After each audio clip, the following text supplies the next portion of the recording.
बिस्मिल्लाहिर्रहमानिर्रहीम। अस्सलाम वालेकुम जी, मैं हूं मोहम्मद रिजवान सरवर और आप प्रोग्राम देख रहे हैं प्रॉपर्टी गाइड।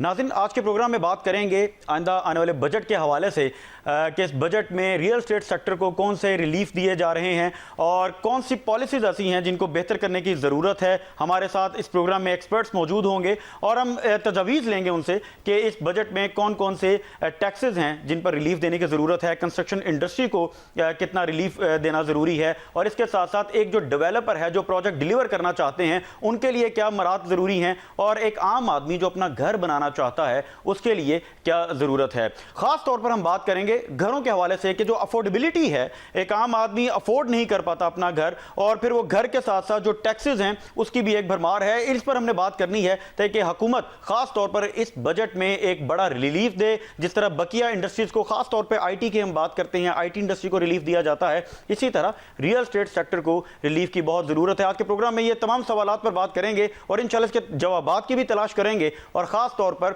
जो हुकूमत अपनी पॉलिसीज में बेहतरी ला सकती है उस पर बात करेंगे। सो अभी वक्त एक छोटे से ब्रेक के बाद हाजिर होते हैं अपने तमाम मेहमानों के साथ और ये तमाम सवालात उनके सामने रखते हैं और इन तजावीज़ पर बात करते हैं। वेलकम बैक नाज़रीन, आप प्रोग्राम देख रहे हैं प्रॉपर्टी गाइड और मैं हूं मोहम्मद रिजवान सरवर।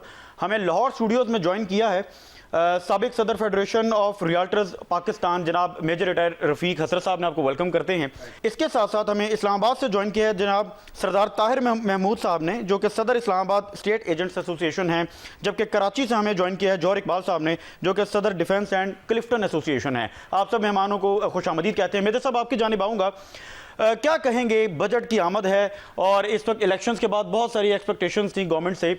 सो इस बजट में रियल एस्टेट सेक्टर के लिए क्या होने जा रहा है? जी, बिस्मिल्लाहिर्रहमानिर्रहीम। सबसे पहले तो मैं न्यूज़ वन चैनल का बहुत ज़्यादा मशकूर हूँ कि आप इस प्रोग्राम के ज़रिए हमारी आवाज़ बन रहे हैं। हमारे जो कंसर्न्स हैं, हमारी जो कैलकुलेशंस हैं, हमारी जो तजावीज़ हैं, वो आप सारी कौम तक पहुँचाएँगे और मुझे यकीन है कि इस सारे प्रोग्राम के नतीजे में यकीनी तौर पर रियल एस्टेट एक अच्छा पैकेज गवर्नमेंट से लेने में इंशाल्लाह ताला कामयाब हो जाएगी। लेकिन सो फार जो कुछ लग रहा है, जिस तरह के हुकूमत के जो है ना वो नज़रियात सामने आ रहे हैं और जिस तरह से मुख्तलिफ तजवीज़ें हुकूमत की तरफ से फ्लोट हो रही हैं, तो लगता है कि रियल एस्टेट के लिए थोड़ा मुश्किल टाइम आने वाला है। अच्छा, रियल एस्टेट के ऊपर जो टैक्सेस हैं उनको बढ़ाया जा रहा है। ठीक है। और ना सिर्फ टैक्सेस को बढ़ाया जा रहा है, पहले तो ये होता था कि फाइलर नॉन फाइलर, अगर फाइलर 3% है तो नॉन फाइलर 6% है, डबल ऑफ दी फाइलर। लेकिन अभी मुख्तलिफ स्लैब भी बनाए जा रहे हैं। फॉर एग्जाम्पल, जैसे कि तजवीज़ आई है कि जो 5 करोड़ तक जो प्रॉपर्टी होगी उसके ऊपर एक स्लैब होगा, फिर 7 करोड़ के ऊपर प्रॉपर्टी होगी तो 1% और ऊपर करके होगा, फिर 10 करोड़ की प्रॉपर्टी होगी। तो ये तो मैं समझता हूँ कि बड़ा अनबेरेबल किस्म का जो है ना वो टैक्सेशन का जो है सिस्टम जो है ना लाने की कोशिश हो रही है और इसी वजह से हम बहुत परेशान हैं। और रियल एस्टेट कम्युनिटी जिसके साथ कम अज़ कम 50 लाख के करीब हमारे नौजवान और हमारे जो तजर्बाकार लोग हैं वो मुंसलिक हैं, वो सारे के सारे जो है ना वो परेशानी के आलम में इंतज़ार कर रहे हैं कि ये अल्लाह करे कि गवर्नमेंट हमारी बातों को समझ आए और जो कुछ हम कह रहे हैं वो ना सिर्फ हमारे इंटरेस्ट में है, रियल एस्टेट के बिजनेस के इंटरेस्ट में है, बल्कि मुल्क के भी इंटरेस्ट में है ताकि रेवेन्यू ज़्यादा है। मिर्ज़ा साहब, आपने जिक्र किया कि 5 करोड़ की प्रॉपर्टी पे या फिर 10 करोड़ की प्रॉपर्टी पे टैक्सेस होंगे। इसको थोड़ा सा इलेबोरेट करें कि आया ये मलकियत में होंगे उस पर भी टैक्स होंगे या ये बिजनेस एस्पेक्ट से इस पर टैक्सेस का कोई नफाज किया जा रहा है? जिस तरह मैंने आपसे जिक्र किया पहले तो ये होता था कि एक प्रॉपर्टी जो है वो फाइलर के लिए अगर 3% है तो चाहे प्रॉपर्टी 50 करोड़ हो या 50 लाख की हो, उसने 3% देना है। लेकिन अभी उस सिस्टम में चेंज लाया जा रहा है कि for example up to 5 crore अगर कोई प्रॉपर्टी है तो वो जो बेसिक स्लैब होगा, चाहे वो 3% है या 4% है, वो लगेगा। लेकिन वो प्रॉपर्टी जैसे ही 5 करोड़ को क्रॉस करके फॉर एग्जांपल 7 करोड़ पे चली जाएगी तो मे भी 3 के बजाय इसको 4% देना पड़े। ये मैं फाइलर की बात कर रहे हैं। और अगर वो प्रॉपर्टी 10 करोड़ की है तो हो सकता है 4 के बजाय 5% उसको देना पड़े। अच्छा, तो इस तरीके से वो एक बहुत ज्यादा नॉन फाइलर के लिए तो बिल्कुल बेरेबल नहीं होगा। वो मेरा ख्याल है वो प्लान किया जा रहा है कि जो रियल एस्टेट का काम करने वाले हैं उनके ऊपर डाला जाए। बिल्कुल ठीक है। और ये आपने फाइलर का जिक्र किया है, जबकि नाज़रीन नॉन फाइलर के लिए तो बिल्कुल कंडीशंस डिफरेंट हो जाती हैं। सरदार ताहिर महमूद साहब, आपकी जानिब आऊँगा। बजट की आमद है, वही क्वेश्चन है आपसे भी कि क्या देख रहे हैं बजट में रियल एस्टेट सेक्टर के लिए क्या होने जा रहा है? थैंक यू वेरी मच जी, बहुत शुक्रिया। मैं मेजर रफ़ीक हसन साहब को भी मेरी तरफ से अस्सलाम वालेकुम और आपको भी। तो बेसिकली हम जो रियल एस्टेट का मुकदमा है वो लड़ने की कोशिश कर रहे हैं। कोई इसमें कोई रियल एस्टेट का काम करने वाले ये बात सिर्फ उन लोगों की नहीं है जो रियल एस्टेट के बिजनेस से मुंसलिक हैं। हर वो शख्स जिसने घर बनाना है, हर वो शख्स जिसने बिल्डिंग बनानी है, हर वो शख्स जो सीमेंट, जो स्टील और जो इससे अलाइड 60 से 70 इंडस्ट्रीज हैं, उन सब के पहिए की हम बात कर रहे हैं। हम उसमें सिर्फ ये रियल एस्टेट जो सेल और परचेज से लोग मुंसलिक हैं इनकी बात नहीं कर रहे। एक आम शख्स जिसने घर बनाना है उसके ऊपर भी ये इतना ही बोझ पड़ने वाला है।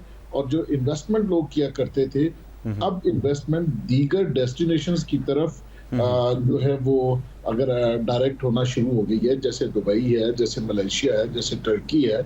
आपने पिछले दिनों सुना होगा कि 11 बिलियन डॉलर जो हैं वो जो पाकिस्तानी है वो पाकिस्तानियों ने इन्वेस्टमेंट किया दुबई में, और ये डाटा अभी 2022 तक का है। और इसमें अभी कमर्शियल प्रॉपर्टी जो खरीदी गई है उसका डाटा शामिल नहीं है। और इसमें कंपनीज शामिल नहीं है जिसके डायरेक्टर्स सामने नहीं होते। ठीक है। तो वो जो इंडिविजुअल्स जिन्होंने रिहायशी, किसी ने फ्लैट ले ली, किसी ने शॉप ले ली, किसी ने कोई प्लॉट ले लिया, तो ये एक विला ले लिया अपने नाम के ऊपर, तो ये बहुत गहरा आरोप एक्चुअली अगर आप देखें। और असल में तो जो कैपिटल फ्लाइट हुई है इन 2 सालों में, 2022 से लेकर 2024 तक, तो अगर उसको हम देखें तो वो इससे कहीं ज्यादा है। 25 से 30 बिलियन डॉलर्स की बात हो रही है, सिर्फ 11 बिलियन डॉलर की नहीं है।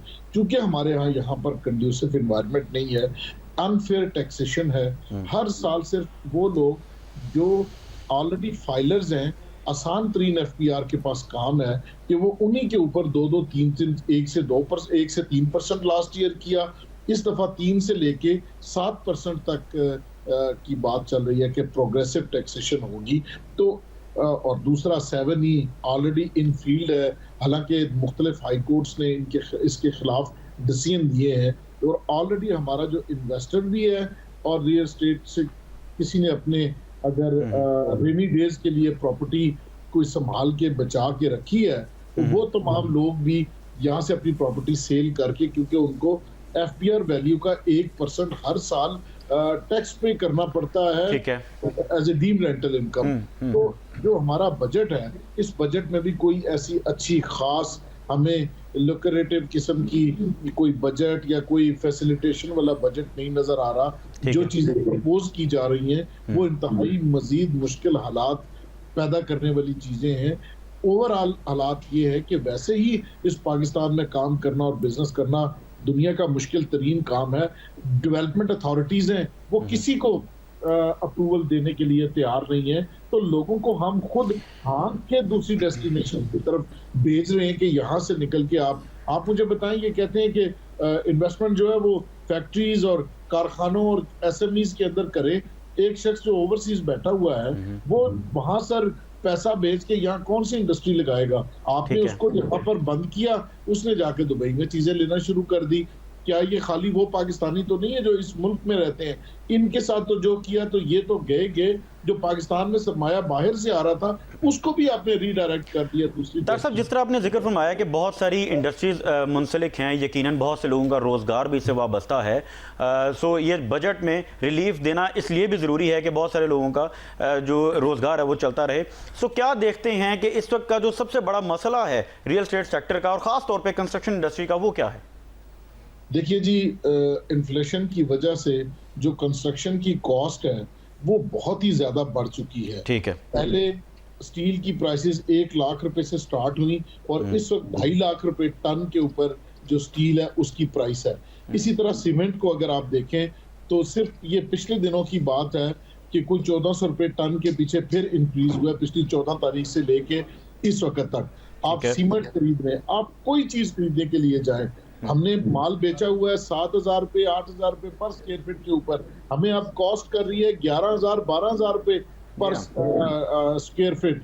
तो आप कैसे बनाएंगे जिस मुल्क में आप प्लान नहीं कर सकते, जिस मुल्क में आप ये नहीं सोच सकते कि अगले 2 साल या 3 साल हुकूमत एक आती है, उसकी पॉलिसी है कि कंस्ट्रक्शन के जो सेक्टर है इसको हमने फैसिलिटेट करना है, वो बनाती है। वो जैसे ही आती है, जब दूसरा आता है तो वो कहता है कि नहीं अब हमने इनको स्क्वीज करना है यहाँ से। तो कोई लॉन्ग टर्म पॉलिसीज नहीं है, कोई फैसिलिटेशन नहीं है।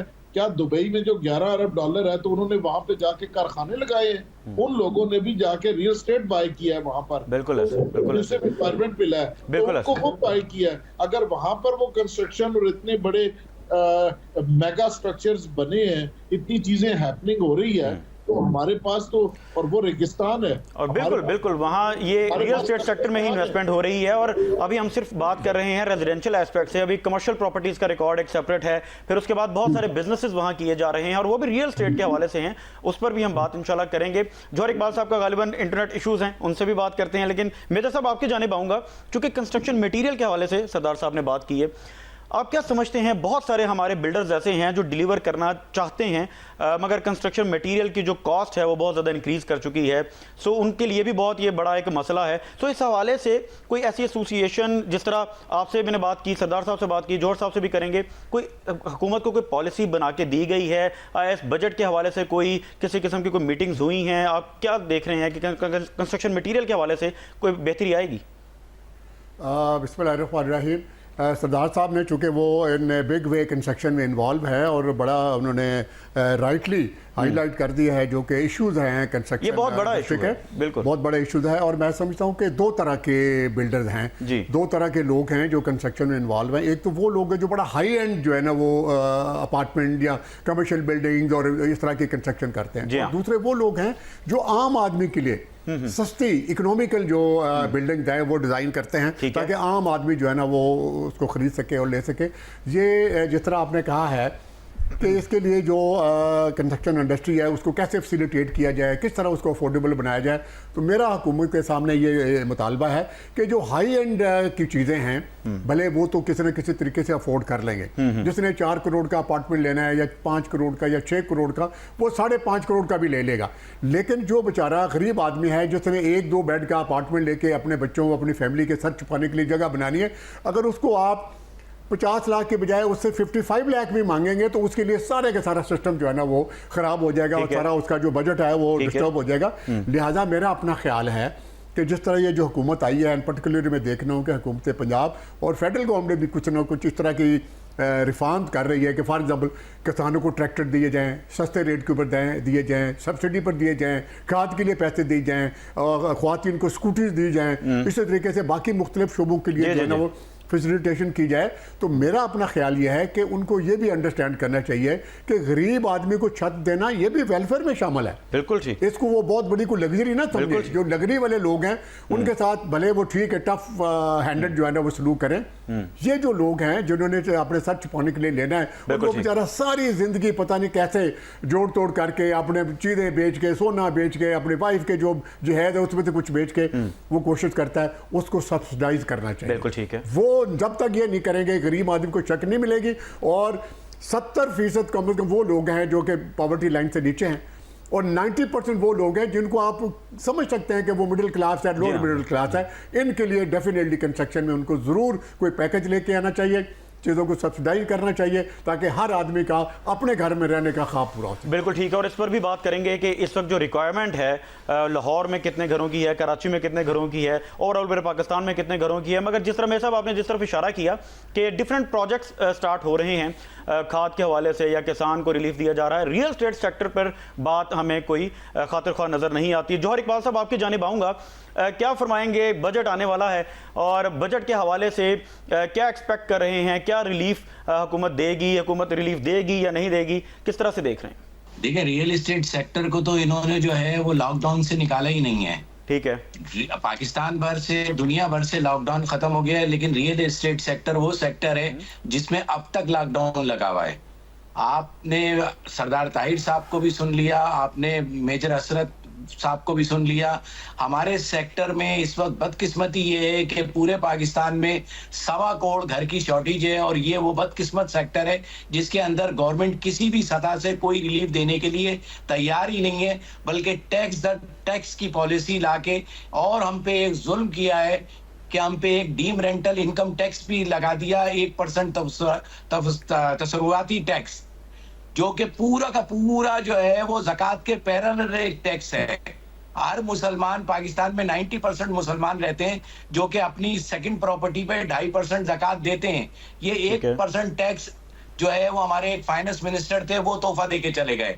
तो हम तो इस वक्त जो है 50 से 60 लाख घराने हैं पूरे पाकिस्तान में जो दलदल की तरफ चलते चले जा रहे हैं, धंसते चले जा रहे हैं। और अगर गवर्नमेंट ने और फाइनेंस मिनिस्टर ने इस बजट में अगर हमारी तजवीज़ें नहीं सुनी, हमसे बात नहीं की, तो आप यकीन जाने कि पूरा का पूरा जो है रियल एस्टेट सेक्टर बैठ जाएगा। इसके साथ साथ जो है 40 से 50 इंडस्ट्रीज मजीद बैठ जाएंगी। बिल्कुल ठीक है जौहर इकबाल साहब, गुफ्तगू का सिलसिला यहीं से जारी रखेंगे। अभी वक्त हुआ एक छोटे से ब्रेक का, आप कहीं मत जाइएगा। वेलकम बैक नाज़रीन, आप प्रोग्राम देख रहे हैं प्रॉपर्टी गाइड और आज प्रोग्राम में हम बात कर रहे हैं बजट के हवाले से। बजट की आमद है, बजट में रियल एस्टेट सेक्टर को क्या रिलीफ मिलने जा रहा है, रिलीफ मिलेगा या नहीं। लाहौर स्टूडियो से मेरे साथ मौजूद है मेजर रिटायर्ड रफीक हसरत साहब। मेरे साहब, ज़रूरी क्यों है कि रियल एस्टेट सेक्टर पर ही बात हो रही है? क्यों ना IT सेक्टर को या किसी और इंडस्ट्री को रिलीफ दिया जाए और उनको आगे लाया जाए? रियल एस्टेट सेक्टर को इतना हाईलाइट क्यों किया जा रहा है? मेरा अपना ख्याल ये है कि जी अगर मैं ये कहूँ कि बाकी सेक्टर्स को इग्नोर करके रियल एस्टेट को प्रेफरेंस दी जाए तो यकीनी तौर पर वो गलत होगा। ठीक है, मैं तमाम सेक्टर्स को जो कि कंट्रीब्यूट कर रहे हैं मुल्क की तरक्की में और मुल्क के रेवेन्यू कमाने में और ख़ास तौर पर आवाम की ज़िंदगियों में आसानियाँ लाने में, उन सबको सपोर्ट करना चाहिए। ठीक है, लेकिन चूंकि मैं प्लीड कर रहा हूँ केस आज रियल एस्टेट कम्युनिटी का, रियल एस्टेट बिजनेस का, तो लिहाजा मैं ये समझता हूँ कि ऑन 3 अकाउंट्स रियल एस्टेट का बिजनेस मुल्क की तरक्की में एक शानदार तरीके से कंट्रीब्यूट कर सकता है। तो उसी को मदद रख के गवर्नमेंट को जो है ना मेरिट के ऊपर रियल एस्टेट इंडस्ट्री को सपोर्ट करना चाहिए और इसको ज़्यादा से ज़्यादा हेल्प करनी चाहिए ताकि मुल्क की तरक्की में काम करे। सबसे पहले तो वही बात जो मैंने भी की और सरदार ताहिर साहब ने भी की कि अगर दुबई में पाकिस्तान के लोग एक महीने में, ये पिछले दिनों में जो रिपोर्ट आई कि सिर्फ एक महीने में $10 बिलियन की इन्वेस्टमेंट जो है ना वो कर सकते हैं, तो given the resources, given the facilitation and given the chances, अगर उन लोगों को यहाँ पर कंफर्टेबल किया जाए, अगर उन लोगों को प्रोटेक्शन दी जाए, अगर उन लोगों को लॉन्ग टर्म पॉलिसीज के साथ जो है ना अट्रैक्ट किया जाए, तो मुझे यकीन है कि जिस $1 बिलियन के लिए हम जो है ना मुल्कों के पीछे पीछे फिरते रहते हैं और उनके मिन्नत समाजत करते हैं, हमारे अपने ओवरसीज़ पाकिस्तानी और जो फॉरेन में रहने वाले इन्वेस्टर्स हैं वो भी, गैर मुल्की भी अल्हम्दुलिल्लाह पाकिस्तान में इन्वेस्टमेंट करने के लिए तैयार होंगे। उसकी जो सबसे इंपॉर्टेंट रीज़न है मैं आपको बताऊं, पाकिस्तान में दुबई के मुकाबले में, दुबई में तो सिर्फ डेजर्ट सफारी है ना, पाकिस्तान में अल्हम्दुलिल्लाह खूबसूरत दरिया हैं, खूबसूरत पहाड़ हैं, खूबसूरत मैदान हैं, खूबसूरत सहराएँ, और सबसे बढ़ के यह है कि हमारे पास खूबसूरत तरीन कोस्टल लाइन्स हैं। तो लिहाजा हमारी टूरिज्म जितनी बेहतरीन तरीके के साथ रियल के स्टेट के साथ क्लब होकर और इस बिज़नेस के साथ मिल के पाकिस्तान के लिए जो शानदार एक रेवेन्यू इकट्ठा करने का जरिया बन सकती है, हमने आज तक उसको टैप ही नहीं किया। ये बहुत बड़ी इग्नोरेंस है। हमें हर सूरत में रियल एस्टेट को और टूरिज्म को, और आप देखेंगे कि जहाँ पर टूरिस्ट ज़्यादा जाएंगे वहाँ होटल भी बनेंगे, वहाँ मार्केट भी बनेंगी, वहाँ लोग शॉपिंग भी करेंगे। और वो जो हम हमेशा से बात करते आए हैं कि रियल एस्टेट का मतलब है कि आप मुल्क की 70 इंडस्ट्रीज को सपोर्टिंग जो है ना रोल जो है ना अल्हम्दुलिल्लाह प्रोवाइड करेंगे। लिहाजा सबसे बड़ा तो मेरे नज़र में यही है कि जो बाहर से फॉरेन एक्सचेंज हमने कमाना है, रियल एस्टेट उसका बेहतरीन जरिया साबित हो सकता है, नंबर 1। और नंबर 2, मैं जो आपसे जो गुजारिश करना चाहता हूँ, हर हुकूमत की प्रायोरिटी ये होनी चाहिए कि अपने लोगों को रोजगार मुहैया करें। ऑलरेडी इस रियल एस्टेट के बिजनेस के साथ, चाहे वो रियल एस्टेट का है चाहे वो कंस्ट्रक्शन का काम है, 50 लाख से भी ज़्यादा। लेकिन अगर आप उस तेसी कांडी वाले को भी शामिल कर रहे हैं और पेंटर को भी शामिल कर रहे हैं और मेसन को भी शामिल कर रहे हैं और जो टेक्निकल लोग हैं जो बिल्डिंग में कंट्रीब्यूट करते हैं, बिल्डिंग बनाने में जो है ना मुख्तलिफ ड्यूटी का अंजाम देते हैं, तो फिर तो अल्हम्दुलिल्लाह ये 4-5 करोड़ लोग बन जाएंगे जो रियल एस्टेट से मुतल्लिका हैं। उनके जॉब को आप क्यों शदीद खतरात से दो चार करना चाहते हैं? अगर आपने वतन की और वतन के रहने वालों के वेलफेयर का सोचा है, तो ये जो 4-5 करोड़ लोग हैं इनके वेलफेयर का आप क्यों नहीं सोचते? क्योंकि जो आपको फॉरेन एक्सचेंज भी दे सकते हैं, आपकी 70 इंडस्ट्रीज भी चला सकते हैं, और आपको जो इतना बड़े लेवल के ऊपर जॉब प्रोवाइड कर रहे हैं, इनको तो हर सूरत में हमें प्रोटेक्ट करना चाहिए, फैसिलिटेट करना चाहिए। हम कतई तौर पर कभी भी हमने ये नहीं कहा कि हम टैक्स नहीं देना चाहते। ठीक है, हम सिर्फ ये उनसे क्लेम कर रहे हैं, ये उनसे मुतालबा कर रहे हैं कि टैक्स फेयर होने चाहिए। ठीक है, टैक्सेशन हार्श नहीं होनी चाहिए जो बिल्कुल किसी शोबे को बंद कर दे, जो बिल्कुल किसी शोबे के जो मुंसलिक लोग हैं उनका रोजगार छीन ले। ऐसी टैक्सेशन हो जो फेयर हो, और जो भी टैक्सेशन की मैं समझता हूँ कि पॉलिसी बने वो लॉन्ग टर्म बने। यहाँ हर साल नई पॉलिसी आ जाती, किसी को पता ही नहीं होता मैंने क्या करना है। लिहाजा जो बड़ा इन्वेस्टर है वो पैसे लगाने के लिए हमेशा शाही रहता है, हमेशा खौफज़दा रहता है। और फिर लॉ एंड ऑर्डर के सिचुएशन भी हम जरूर बेहतर करें, ताकि लोग जो यहाँ पर पैसा इन्वेस्ट करें। दुबई का एक सबसे बड़ा मैं समझता हूँ कि जो फैक्टर है जो अट्रैक्ट करता है लोगों को, वहाँ का लॉ एंड ऑर्डर है, रूल ऑफ लॉ है और इन्फोर्समेंट है। फ्रॉड हो नहीं सकता, फ्रॉड हो नहीं सकता। तो हम प्रोटेक्ट करें, हम बिल्डर को भी प्रोटेक्ट करें, डेवलपर को भी प्रोटेक्ट करें, और सबसे बढ़कर हम जो है इन्वेस्टर है और बायर है उसको हम प्रोटेक्ट करें। ये वे फॉरवर्ड है। और जितने ज़्यादा आप टैक्स लगाएंगे उतना ज़्यादा इस इंडस्ट्री को जो है ना आप तबाह करेंगे, उतना ज़्यादा रेवेन्यू आप जो है ना वो जो है ना अल्हम्दुलिल्लाह जिस तरह हम सोच रहे हैं पाकिस्तान तरक्की करे, तो आपकी इन पॉलिसी से पाकिस्तान तरक्की की तरफ जा रहा, पाकिस्तान बैकवर्ड जा रहा है। आप मेहरबानी करके हमारे साथ बैठें। जब तक आप नुमाइंदों के साथ मीटिंग नहीं करते, मुझे याद नहीं पड़ता कि 2016-17 में हमने, आपको याद है कि बड़ी तहरीक चलाई थी और चेयरमैन FER ने को 10 दफ़ा हमारे से मीटिंग की। जो advisor to the prime minister था उसने को 20 दफ़ा हमारे साथ मीटिंग की। इस दफ़ा तो किसी ने पूछा तक नहीं। अच्छा। इतनी बड़ी इंडस्ट्री जो कि इतने बिलियन डॉलर आपको कमा के दे सकती है, तो उसको कम से कम एतमाद में लेना चाहिए। आप क्रॉस द टेबल बैठे, अपनी बात करें, हमारी बात सुने। कोई मीटिंग नहीं हुई किसी किस्म के, कोई कभी तौर पर नहीं, किसी ने काबिल ही नहीं समझा। वहां बैठ के वो ठंडे कमरों में बैठ के पॉलिसी बन रही है और 25 करोड़ आवाम को जो इशू अफेक्ट करता है उसके बारे में जो मुतलका लोग हैं उनको कोई पूछने के लिए तैयार नहीं। सही सही सही। जौहर इकबाल साहब, आपकी जानिब आऊँगा। जिस तरह मेजर साहब ने कोई तजवीज़ भी दी हैं, तजवीज़ के साथ साथ अगर ये 7E नाफिज हो जाता है और इस बजट में किसी किस्म का कोई रिलीफ नहीं दिया जाता, उस सूरत हाल में ये रवा साल रियल एस्टेट सेक्टर को आप किस तरह से देखते हैं? फिर क्या सिचुएशन होगी? देखिए, पहले तो जो है हमारी सुप्रीम कोर्ट से बहुत उम्मीदें हैं कि ये सुप्रीम कोर्ट में पेंडिंग है केस, और हम आपके चैनल के तवज्जुह से जो है वो चीफ जस्टिस साहब से भी अपील कर रहे हैं कि खुदारा हमें जो है ये 2 साल से जो है इस मुश्किल से निकालिए, क्योंकि हमारी हाई कोर्ट के फैसले आ चुके हैं और ये डीम रेंटल एक तस्वीराती रेंट है और ये शरअ के भी खिलाफ है। जैसे कि मैंने कहा कि ये जो है आपका ज़कात के पैरेलल एक निज़ाम कायम कर दिया गया है, तो ये सुप्रीम कोर्ट में पेंडिंग है और उस पे डेट हर महीने जो है वो आगे बढ़ जाती है। तो ये आईनी एक वो है, और इससे 50 से 60 लाख घराने मुतासिर हो रहे हैं। और जैसे कि रफीक असद साहब ने कहा कि अगर आप सबको मिला लें तो करोड़ों लोग हैं। अब देखिए, सूरत हाल ये है कि अगर इन्होंने ऐसा कुछ नहीं किया और हमारे साथ नहीं बैठे, कोई पॉलिसी जो है मुरतब नहीं की, तो हमारे ऑफिस तो बंद हो रहे हैं, और जब बंद हो जाएंगे तो लाखों लोग बेरोजगार हो जाएंगे। आप देखिए पूरे पाकिस्तान में इस वक्त लॉ एंड ऑर्डर का मसला किस हद तक बना हुआ है। जब आप इन्वेस्टिगेशन करते हैं तो लोगों की स्टोरीज आती हैं कि जनाब कोई टीचर है, कोई कुछ है, उसने जो है अपनी जरूरत पूरी करने के लिए किसी से मोबाइल स्नैच कर दिया, किसी के यहाँ डकैती कर दी, किसी के यहाँ कुछ कर दिया।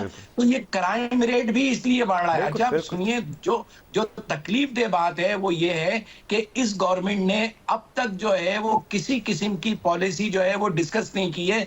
हमें आपके तवज्जुह से कुछ चीजें पता चल रही हैं कि जी ये 4 करोड़ पे इतने % लग जाएगा, 7 करोड़ पे इतने % हो जाएगा, 10 करोड़ पे इतने % हो जाएगा। तो मैं जिस एरिया को जो है वो करता हूं वो पूरा का पूरा एक कोस्टल साइड है, पूरा सी साइड है।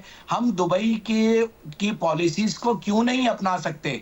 दुबई के अंदर आप देख लें कि पूरी रियल एस्टेट सेक्टर में पूरी दुनिया से पैसा ले आए, तो हम ये पैसा क्यों नहीं ला सकते? और मैं आपके चैनल से ये भी बताना चाहता हूं तमाम पाकिस्तानियों को और तमाम अपने बिरादरी के लोगों को कि आप ये देखिए कि इन्होंने रोशन डिजिटल अकाउंट के अंदर जो है वो इस वक्त जो है 8 से 9 अरब डॉलर आए हैं। उसके ऊपर पाकिस्तान गवर्नमेंट जो है वो 6.5% डॉलर के अंदर इंटरेस्ट दे रही है। तो आप 50 करोड़ डॉलर दे देंगे 1 साल के अंदर, और हमारी इंडस्ट्री वो इंडस्ट्री है जिसमें ओवरसीज पाकिस्तानी जो है जो पैसा आपको भेजता है वो हम आप रियल एस्टेट इंडस्ट्री में लगा देते हैं, वो रुपीस में कन्वर्ट हो जाता है और वो पैसा फिर यहीं ग्रो करता है। तो ये इनको कोई समझाए कि आप हमसे बात कीजिए, हम लाने वाले हैं पैसा पूरी दुनिया से। आप 1-1 अरब डॉलर को जो है वो रूल ओवर करने के लिए दर बदर जो है खाद छान रहे हैं, 1-1 अरब डॉलर के लिए दौड़ते फिर रहे हैं, और पूरी जो है इंतजामी मशीनरी को लेके आप जो है बजट जो है जो 6 तारीख को आना था, अब उसका पता नहीं है कि वो 10 को आएगा, 12 को आएगा। आप मुल्क के अंदर मौजूद नहीं है, आप हमसे बात करें। हम लोग वो लोग हैं जो तमाम ओवरसीज पाकिस्तानी को एतमाद देते हैं, और ओवरसीज पाकिस्तानी का जो पैसा पाकिस्तान में आता है उसका 70% पैसा जो है वो रियल इस्टेट में लगता है। और ओवरसीज पाकिस्तानी वो मुहब्बे वतन पाकिस्तानी हैं जो अपना सरमाया यहाँ पर लगाते ही रियल इस्टेट के अंदर है, क्योंकि वो ये समझते हैं कि ये महफूज तरीन जो है सरमाए की जगह है, इसके अंदर कोई सूद का आंसर नहीं है, कोई इंटरेस्ट का आंसर नहीं है। उनकी वो प्रॉपर्टीज रेंट पे चली जाती हैं, उसके रेंट से उनके जो बच्चे या खानदान यहाँ पर होता है या माँ बाप होते हैं उनकी जो है वो निगहदाश्त हो रही होती है। और हम वो मुहिब्बे वतन पाकिस्तानीज हैं जिनका जीना मरना पाकिस्तान में है, हम पाकिस्तान के लिए जीते मरते हैं। आप ये देख लीजिए कि हमारे सेक्टर को बंद करके आपके सामने अभी लीक्स आ गई हैं कि $12 अरब पाकिस्तान से जो है वो दुबई में निकल गए, और इससे पहले और इसके बाद कितना निकलेंगे इन पॉलिसियों की वजह से। ये तो वो है जो ऑन रिकॉर्ड है, ये वो है जो ऑन रिकॉर्ड है जो आप बता रहे हैं। जी ये वो है। तो हम ये कहना चाहते हैं, खास तौर पे प्राइम मिनिस्टर को हम जो है ये अपील कर रहे हैं कि खुदारा फाइनेंस मिनिस्टर के साथ एक कमेटी बना के हमारे साथ बैठ जाएं। हम आपको वो तजवीज़ें दे सकते हैं जिससे अरबों डॉलर जो है वो पाकिस्तान की इंडस्ट्री में आ सकते हैं। हम सिर्फ रियल इस्टेट जो है एक प्लॉट खरीदने या एक घर बनाने का नाम नहीं है, इससे 45 इंडस्ट्रियां जुड़ी हुई हैं। आप क्यों नहीं ये बात समझ रहे हैं? बिल्कुल ठीक है, बिल्कुल ठीक है। सरदार ताहिर साहब आपकी जानिब आऊंगा।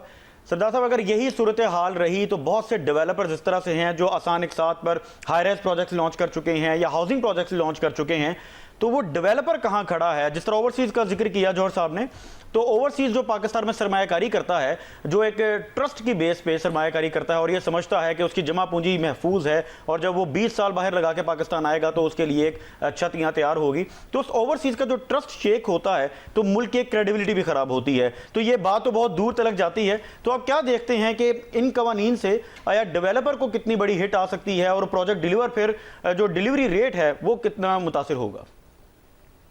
जी, इस वक्त तकरीबन 80 से 90% प्रोजेक्ट्स ऑलरेडी इस सिनेरियो में बंद हैं।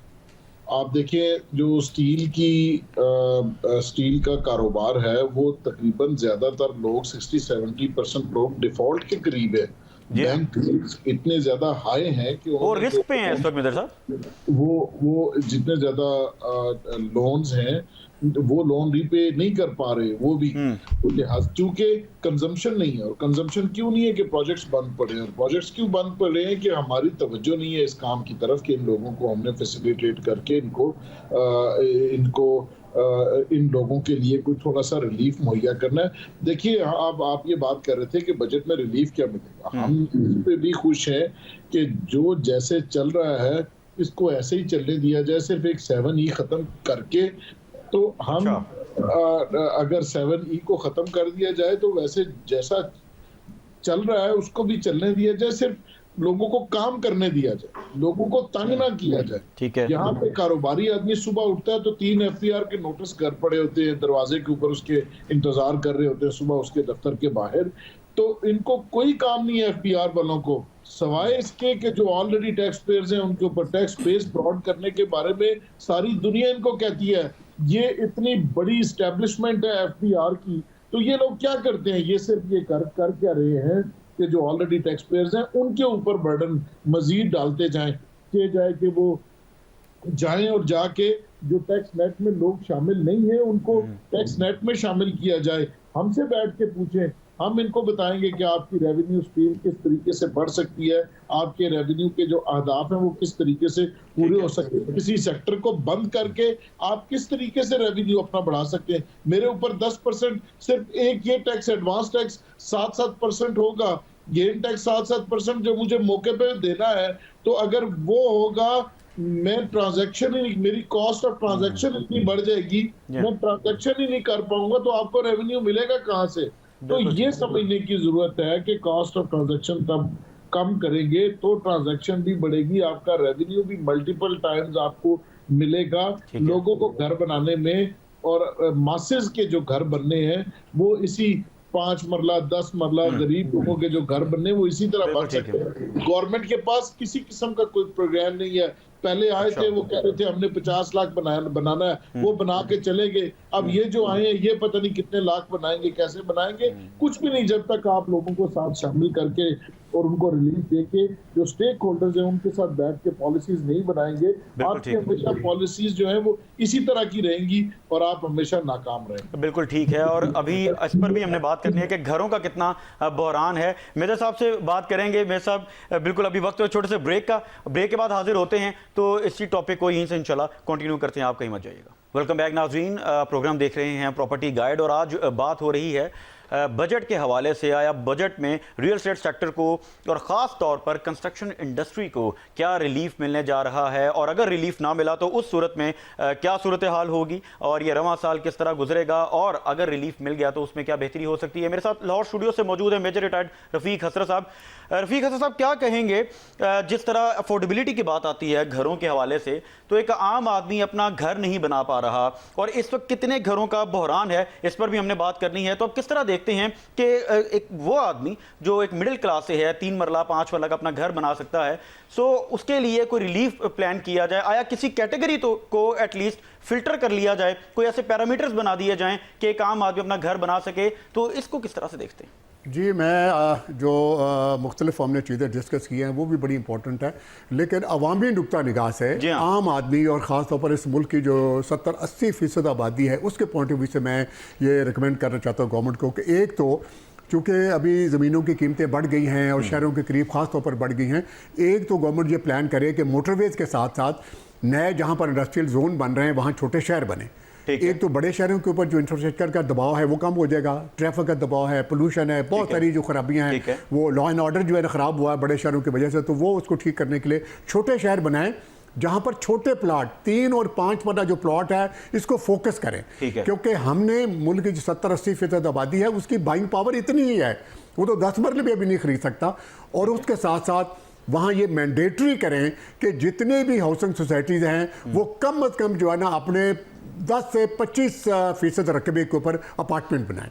ठीक है, अपार्टमेंट जो है that is the answer of I think this problem, because ज़मीनें महंगी होने की वजह से, और जब आप दूर दूर सोसाइटियाँ बनाएंगे तो ट्रैवलिंग और बाकी जो सारी एजुकेशन और हेल्थ की फैसिलिटीज़ हैं हर जगह इजीली नहीं दी सकती। आप ये कह रहे हैं वर्टिकल लिविंग जो है इस कॉन्सेप्ट को फ़रोग देना चाहिए, इसको फ़रोग देना चाहिए। आपकी ज़रखेज़ ज़मीनें जो हैं उनको बचाना चाहिए, क्योंकि जिस तरह आबादी हमारी बढ़ रही है हमें ज़मीनें भी चाहिए, लिहाजा 1 और 2 बेड के जो अपार्टमेंट हैं, अवामी अपार्टमेंट, इकोनॉमिकल कंस्ट्रक्शन वाले जो अपार्टमेंट हैं जिनमें बहुत लग्जरी ना हो, उसमें शर्त भी ये हो कि कोई इंपोर्टेड उसमें स्टफ नहीं लगाया जाएगा, लोकल मटेरियल इस्तेमाल होगा, उससे इंडस्ट्री भी आप प्रोटेक्ट करेंगे, उसको भी प्रमोट करेंगे। और उसके कास्ट मेरा अपना ख्याल यह है कि अगर ज़मीन गवर्नमेंट जो है ना अच्छे डेवलपर को दे तो 40-50 लाख में उसका 2 बेड का घर जो है ना मैनेज किया जा सकता है, क्योंकि ये वो शोबा है जिसको सब्सिडाइज करने की ज़रूरत है। क्योंकि जब गवर्नमेंट समझती है कि 12.5 एकड़ से कम जो किसान है उसको हम सस्ता ट्रैक्टर देंगे, और इसी तरीके से जो 300 यूनिट से कम कंज्यूम करते हैं उसके बिजली का बिल उससे कम लेंगे, उसी तरीके से गवर्नमेंट को सोचना चाहिए कि जिसकी आमदन 50-60 हज़ार रुपया महीना है, वो भी गरीब है, उसके भी खर्चे पूरे नहीं होते, उसको अवामी जो अपार्टमेंट हैं, अवामी फ्लैट्स हैं, वो शहरों के करीब बना के दिए जाएँ और हर सोसाइटी को पाबंद किया जाए कि एक तो 3-5 मरले के प्लॉट ज़्यादा बनाएं। यही आंसर है आजकल जो हमारे इकनॉमिक कंडीशन हैं और जिस तरह के जो इन्फ्लेशन के हालात जा रहे हैं, 3 से 5 मरला प्लॉट को प्रमोट करें, उसको ज़्यादा फैसिलिटी दें। और मैं तो रिकमेंड करूंगा कि 3-5 मरला प्लॉट के लिए जो लैब ऑफ टैक्स इस वक्त है उसको भी आधा कर देना चाहिए, ताकि गरीब आदमी जो है जिसके पास बहुत ज़्यादा रिसोर्सेज नहीं उसको प्रोटेक्ट करें, और अवामी जो अपार्टमेंट है उनको फ़रोग देना चाहिए। यकीनन इसके लिए तो मेजर साहब ये भी दरकार होगा कि कंस्ट्रक्शन मटेरियल की जो कॉस्ट है उसको भी कम किया जाए, तभी एक डेवलपर जो है वो भी डिलीवर कर पाएगा। हमने इसको ये बड़ा ज़रूरी है। और इसके साथ साथ आप क्या समझते हैं, जब आपने चूंकि हाई राइज की बात की, तो हाई राइज में जब ज़रूरी ज़मीनें, चूँकि आपने कहा कि हाउसिंग प्रोजेक्ट की वजह से ज़रूरी ज़मीनें बहुत ज़्यादा हमारी यूटिलाइज हो रही हैं, तो एक इको फ्रेंडली इन्वायरमेंट के हवाले से कोई पैरामीटर्स नहीं सेट होने चाहिए कि हमारे इदारे जो अप्रूवल्स देते हैं वो इस तरह से कुछ पैरामीटर्स भी बनाएं ताकि एक माहौल जो है वो भी सरसब्ज खास तौर पर रहे। और ख़ास तौर पर जो फ्रेशनेस के हवाले से हमारे लाहौर की अगर हम बात करें, सिर्फ लाहौर में स्मोग आई, लाहौर में ट्रैफिक जो के हवाले से बड़े मसाइल रहे, पोल्यूशन रही, तो ये तमाम चीज़ों के हवाले से कोई पैरामीटर सेट हो जाएं अप्रूवल देते वक्त। बिलाशुबा मैं समझता हूँ कि जितने भी डेवलपमेंट अथॉरिटीज़ हैं उनको ख़ास तौर पर माहौल फ्रेंडली जो है एनवायरनमेंट है उसके लिए जो है ना करना चाहिए। Plantation is very very important, जो कि हम सफ़र कर रहे हैं, क्योंकि हमारे ना सिर्फ जो देहाती ज़मीनें हैं जहाँ पर हम एग्रीकल्चर वहाँ भी हमने दरख्त काट काट के खा लिए हैं, और पहाड़ों में भी हमने जो है ना काट काट के जो है ना वो टिम्बर जो है ना हमने बेच दिया है। तो वहाँ पर मैंडेटरी करें कि जो भी हाउसिंग सोसाइटी होगी इतने % वो फॉरेस्ट लगाएगी वहाँ, चाहे वो फ्रूट ट्री हो, चाहे वो नॉर्मल दरख्त हों, ऑर्नामेंटल ट्रीज हों, वो ज़रूर लगाएगी। इसी तरीके से अपार्टमेंट के जो एरियाज़ हों वहाँ पर भी बड़े ग्रीन एरिया जो है ना वो हर सूरत में मैंडेटरी करने चाहिए ताकि वो बने। और जो आपकी हाईवेज़ हैं, आपके मोटरवेज़ हैं, आपकी सड़कें हैं, उनके किनारे के ऊपर तो ख़ास तौर के ऊपर प्रमोट करना चाहिए, बिकॉज वो ज़मीन भी फ्री आपको मिलेगी और बहुत सारे अदारे उसको लुक आफ्टर कर लेंगे। कॉलेजों के बच्चे, स्कूलों के बच्चे, सोसाइटी के जो बाकी सेगमेंट्स हैं, सबको इस काम में इन्वॉल्व करना चाहिए। मेरे साहब जिस तरह आप फरमा रहे हैं इस तरह तो फिर पैरामीटर्स को सेट अगर इदारे कर लें at the time of approval तो यकीनन ये तो बहुत बेहतरी आ जाएगी, मगर इस हवाले से मॉनिटर करने का भी कोई निज़ाम नहीं है। अगर अप्रूवल दे भी दिया जाए तो मैंने कुछ प्रोग्राम्स में इस हवाले से बात की तो मुझे पता लगा और बहुत से लोग हमारे दोस्त ऐसे जो हैरान हुए इस बात पर कि मॉनिटर ही नहीं किया जाता। एक सोसाइटी को भी अप्रूवल जब दे दिया जाए तो उसको मॉनिटर करने का कोई एग्जीक्यूशन के हवाले से कोई प्लान नहीं है। तो इस हवाले से भी मैं चाहूँगा कि आप अपने प्लेटफॉर्म से कोई तजावीज़ दें। मेरे साहब जी मैं बिल्कुल, मेरे लिए जो है ना अल्हम्दुलिल्लाह ये तो बड़ा फेवरेट सब्जेक्ट है, क्योंकि आजकल जैसा कि शजरकारी के ऊपर जो है ना जोर दिया जा रहा है और जैसे आपने कहा कि स्मोक और बाकी जो इस तरह की माशरे को ख़राब करने वाली, तकलीफ देने वाली चीज़ें अगर हमने उनको कम करना है तो एक तो वो बिल्कुल तयशुदा बात है कि जो बॉडीज़ हैं जो अप्रूवल देती हैं उनको अपने, जिस तरह हमने स्कूलों में निसाब में इसको शामिल करना चाहिए कि हर सूरत में शजरकारी को आप समझें कि जिस तरह हम नमाज रोज़े की तलकीन करते हैं इसी तरीके से हमें शजरकारी की तलकीन करनी चाहिए, सफाई की तलकीन करनी चाहिए, फिर दूसरे को जो राइट्स हैं उसके रिस्पेक्ट करने की जो है ना तलकीन करनी चाहिए। और उसके साथ साथ जिस तरह मैंने आपसे कहा है कि बहुत सारे ऐसे एरियाज़ हैं जहां ज़मीन आपको ख़रीदनी नहीं पड़ेगी और इजी टू मेंटेन हो जाएगा, इजी टू लुक आफ्टर हो जाएगा। वो जो आपके हाईवेज़ हैं, आपकी सड़कें हैं, आपके खाले हैं, आपके शहरों के करीब करीब जो सरकारी गवर्नमेंट ज़मीनें पड़ी हुई हैं वो गवर्नमेंट जो है ना या वहाँ के जो डिप्टी कमिश्नर है या कमिश्नर है वो लोगों को बताए कि ये 5 एकड़ हमने शजरकारी के लिए मुख्तस कर दिए हैं, यहाँ पर आप आओ और अपने आके जो है ना वो अल्हम्दुलिल्लाह शजरकारी करो, हम इसको मेंटेन करेंगे। बिल्कुल, तो that is the way forward. बिल्कुल ठीक है। जौहर इकबाल साहब आपकी जानिब आऊँगा। कराची में हम देखते हैं कि अब तो खैर लाहौर में तो हाई राइज का अब रुझान हो रहा है, कराची में बहुत से हाई राइज अपार्टमेंट्स हम देखते हैं, मगर वहाँ हादसा भी बहुत होते हैं, यानी कोई पैरामीटर सेट नहीं किए गए। कंस्ट्रक्शन एस्पेक्ट से अगर हम बात करें तो आप क्या समझते हैं कि जो मसला क्या है, अब जो हाई राइज बन रहे हैं या अब जो वर्टिकल लिविंग की तरफ प्रोजेक्ट्स जा रहे हैं तो कहाँ पर कमी आप देखते हैं? देखिए, कमी जो है वो विल की है। अच्छा, डिपार्टमेंट मौजूद है, काम करने वाले नहीं है।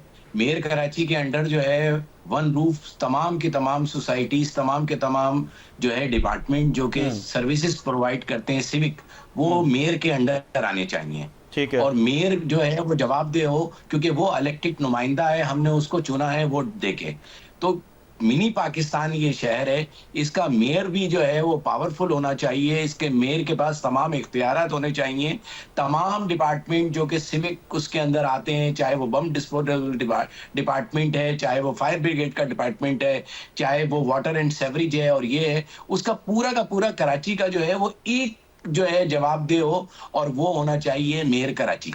ठीक है। और जिस तरह हमने बात की कि घरों के हवाले से एक आम आदमी अफोर्ड ही नहीं कर पाता, तो जिस तरह मेरे सामने फरमाया कि वर्टिकल लिविंग की तरफ जाना बहुत ज़रूरी हो चुका है, तो कराची के हवाले से कुछ बताइए और सिंध के हवाले से ओवरऑल बताइए कि वहाँ पर वर्टिकल लिविंग के हवाले से कोई रुझान इस वक्त है और इस हवाले से क्या पॉलिसीज़ हैं? देखिए, कराची के अंदर तो जो है अल्हम्दुलिल्लाह पिछले जो है वो 50 साल से जो है वर्टिकल सिस्टम है, और कराची के अंदर सबसे ज्यादा जो है वो लोग फ्लैट्स के अंदर आबाद हैं। गुलिस्तान जौहर अगर आप देख लें, स्कीम 33 देख लें, और अब हमारे डिफेंस के अंदर भी जो है वो तकरीबन तमाम ही जो है वो बिल्डिंग्स जो है वो आपका वर्टिकल्स पे जा रही हैं। खास तौर पे मेरे सी साइट के ऊपर इमार आ चुका है, यहाँ पर 50-50 मंजिला बिल्डिंग्स हैं। और फिर मैं एक अपील और करना चाहता हूँ आपके चैनल्स के तवज्जो से। देखें, जब हम चीजों को सही करने के लिए जा रहे हैं, आप जो है बिल्डिंग के एनओसीज देते हैं, आपके यहाँ एक बिल्डिंग कंट्रोल अथॉरिटी है, वो तमाम एनओसीज देता है, वो सब कुछ दे देता है। बिल्डिंग जब तैयार हो जाती है और बिल्डिंग जो है वो 20-20, 25-25 मंजिला बिल्डिंग तैयार हो जाती है, उसको यकसर जो है वो एक हाई कोर्ट या जो है सुप्रीम कोर्ट जागती है और कहती है कि ये आपने एनओसीज कहां से ली थी। अरबों खरबों रुपए की उस बिल्डिंग को जो है वो आप डिमोलिश होने के ऑर्डर दे देते हैं। ओ भाई, ये जब आपने दिए थे तमाम की तमाम अथॉरिटीज ने ये एनओसीज दी थी, बिल्डिंग बन रही थी, आपने जो है आपके तमाम इंस्पेक्टर्स आके चेक कर रहे थे, सब कुछ हो गया, तो अब ये जो है ये आप क्या शबकून मार रहे हैं। मतलब थर्ड पार्टी उसके अंदर इंटरेस्ट जनरेट हो चुका है, लोगों की प्रॉपर्टीज हो चुकी हैं, वो लोग 20-20 साल से उसमें रह रहे हैं। आप जो है वो यकसर जो है वो एक नया कानून, एक नया आइन, और हमारे यहाँ आइन आपको पता ही है, मोम की नाक है, जिस तरफ चाहे उसको मोड़ लो, जैसे चाहे मोड़ लो। इस वक्त भी हमारे कराची शहर में मैं आपको बताना चाहता हूं कि क्लफ्टन के अंदर 68 स्टोरीज बिल्डिंग जिसके ऊपर अरबों खरबों रुपए लग चुके हैं, वो तैयार खड़ी हुई है, और जो है सुप्रीम कोर्ट का स्टे ऑर्डर के तहत जो है वो उसको रोका हुआ है। और यकीनन तो उसमें बहुत से ओवरसीज पाकिस्तानियों की भी इन्वेस्टमेंट होगी। अरे उसके अंदर ओवरसीज पाकिस्तानी कॉर्पोरेट सेक्टर, उसके अंदर तमाम का तमाम बिजनेस आना था, पूरा का पूरा जो है उसके अंदर सारी चीजें होनी थी। और इस तरह की एक बिल्डिंग नहीं है, हमारे यहाँ कई बिल्डिंग इस तरह की कराची शहर के अंदर मौजूद है। तो मेरी अरबाब इख्तियार से जो है ये अपील है आप ही के चैनल के तवस्सुस से कि खुदारा ये जो अरबों खरबों रुपए लगवाने के बाद आप इसको जो है वो यकसर जो है वो खत्म करते हो, बंद करते हो, ये फिर ओवरसीज पाकिस्तानी का कॉन्फिडेंस जो है वो हमारी वजह से नहीं, आपकी वजह से जो है वो मजरू हो रहा है। अगर आपका नंबर जो है वो 141वां या 140वां या ये आ रहा है, तो ये हमारी वजह से नहीं, आपके अपने कामों की वजह से आ रहा है। बिल्कुल ठीक है नाज़रीन, आज के प्रोग्राम से फिल वक्त इतना ही। आज के प्रोग्राम में जो हमने बात की 7E के हवाले से ख़ास तौर पर मैं बात करना चाहूँगा कि 7E का जो कानून है इसका नफाज अगर हो जाता है तो ये बड़ा ख़तरनाक है इस इंडस्ट्री के लिए, और इसके साथ साथ बहुत ज़रूरी है कंस्ट्रक्शन इंडस्ट्री को चलाने के लिए कि टैक्स में बहुत बड़ा एक रिलीफ दिया जाए इस इंडस्ट्री को, ताकि जो डेवलपर है वो भी डिलीवर कर सके और जो एक आम आदमी है वो भी अपना घर बना सके। और इसके साथ साथ हम अपने हर प्रोग्राम में ओवरसीज़ पाकिस्तानी की बात करते हैं, जो कि मैं हमेशा कहता हूँ कि ओवरसीज़ पाकिस्तानी ज़्यादा पाकिस्तानी होता है, वो पाकिस्तान से ज़्यादा मोहब्बत करता है, वो अपनी जमा पूंजी पाकिस्तान में लगाता है, यकीनन उनकी सरमायाकारी महफूज हाथों में है। सो हम यही चाहते हैं कि हुकूमत इस चीज़ को इस पर कोई इजलास करे, बजट से पहले इस पर मीटिंग्स की जाएं और इन एसोसिएशंस के साथ मुशावरत के साथ बजट को अनाउंस किया जाए और एक बड़ा रिलीफ दिया जाए। अगले प्रोग्राम तक के लिए मोहम्मद रिजवान सरवर को इजाज़त दीजिए, अपना फीडबैक हमें ज़रूर दीजिएगा। अल्लाह ने